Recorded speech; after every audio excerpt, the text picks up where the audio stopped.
Samantala sa mga tatawid naman ng dagat, pauwi ng Mindoro o Marinduque, may balitang A to Z mula sa Batangas Port si Ace Cruz. Ace, kanina medyo umuulan dito sa Maynila. Diyan ba sa Batangas? Kumusta ang weather dyan?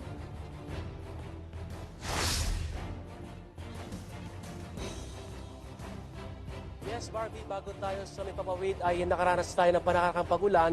Pero sa buong araw na pag-stay natin dito sa Batangas Port, tirik ang araw. Bagay na gusto ng ilang ating mga pasahero dahil ayaw daw nila ng mas mulan dahil nakakaabala ng kanilang biyahe. Samantala, patuloy naman ang pagdagsa ng mga pasahero dito yan sa Batangas Port dahil Miyerkules Santo at karamihan nga wala ng pasok dahil huling araw na ito ng pasok sa trabaho. At sa taya po ng Philippine Ports Authority o PPA, 300,000 ang inaasang daragsang mga pasahero sa buong Pantalan, sa buong Pilipinas at 100,000 ang magagaling dito sa Batangas Port dahil ito ang inaasahang ikalawa sa may pinakamaraming pasaherong dinadagsa tuwing Semana Santa. Narito ang aking report. Sa Batangas Port na tinapos ng nurse instructor na si Kisha ang mga module ng mga estudyante ngayong Holy Week break.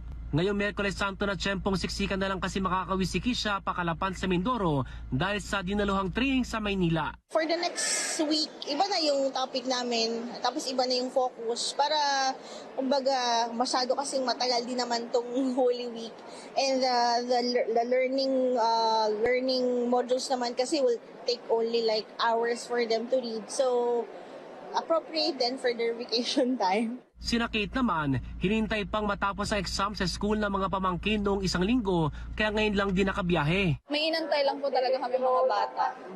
Pero if may makadating man sa amin na balita na madami talaga, baka hindi na po kami tumuloy. Minabuti na rin nilang kakaunti lang ang dahiling gamit, pauwi para hindi doble hirap lalo't siksikan ngayong araw. Mahirap po siyang magdala since may kasama kang bata. Hindi mo alam kung kakapitan mo, bag mo ba o yung bata mo. Tansya ng Philippine Ports Authority, aabot ng halos 300,000 ang pasaherong dadagsa sa mga pantalan sa bansa ngayong magdamag. We're expecting yung volume ng mga passenger parang yung pre-pandemic level na po, no? Sabihin, mas marami po yung mga pasahero kesa sa barko. Kaya nananawagan pa rin po tayo na magkaroon po ng mga karagdagang barko para tuloy-tuloy po yung turnaround at yung biyahe ng mga tao. Sa naturang bilang, ayon kay Batangas Port Manager Joselito Sino Cruz ay aabot ng 100,000 sa buong Holy Week. So, ngayon ay nasa 50 pa lang. So we are expecting hanggang bukas siguro mga 40 pa. Hanggang bukas pa yung peak nito. Baka medyo nagchochok yung sa mga security measures natin. Pero yun nga, kailangan lang may disiplina, may kooperasyon ng ating mga pasahero para rin sa seguridad natin. At after that, talagang maalwan ang ating mga kababayan. Sa kabila niyan, wala pang fully booked na biyahe. Habang inaasahan pang may mga habol na pasahero hanggang bukas, Huwebes Santo. Samantala, nagpalalang pamunuan ng PPA sa mga habol pang pasahero sa mga susunod na araw na huwag mag-avail ang inaalok na travel insurance sa labas ng mga pantalan. Huwag na pong maniwala sa mga nag-aalok ng travel insurance. Tandaan po natin na yung binayaran po na shipping lines na ticket, kasama na po doon yung travel insurance. Paning ng mamaya yung tao.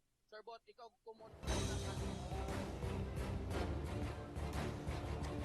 Barbie, kasabay ng dagsa ng mga paserong uuwi nga ng probinsya ngayong Semana Santa, nag-ikot kanina ang pwersa ng kapulisan para siguruhin ang kaligtasan ng mga A to Z nating kababayang pasahero. Samantala, paalala po ng PPA sa mga pasahero para iwas hassle, magpunta sa mga pantalan ng 2 hanggang 3 oras bago ang inyong mga napiling schedule ng biyahe. Yan muna latest mula rito sa Batangas Port. Barbie. Maraming salamat sa inyo dyan. Ingat kayo, Ace Cruz.